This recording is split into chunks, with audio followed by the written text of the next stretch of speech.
মাথাভাঙা খুচরা বাজার শুরু হয়ে গেল। আমার কাছে আইটেম আজকে চাল কুমড়া আছে,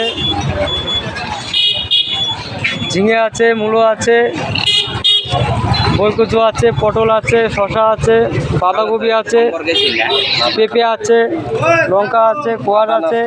মালদা থেকে তাল আনছি, এই যে মালদার তাল, একটা 3 কেজি 3.5 কেজি ওজনের মালদার তাল। দাম কম আছে, খুব তাড়াতাড়ি চলে আসেন। এই যে আমাদের তালের মালিক, মালদার লোক। লঙ্কাও আছে, আইটেম খুব ভালো আনছি।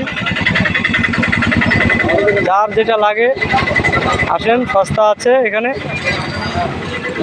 ভেজিটেবল ব্লক পাল প্রায় দিনে আমার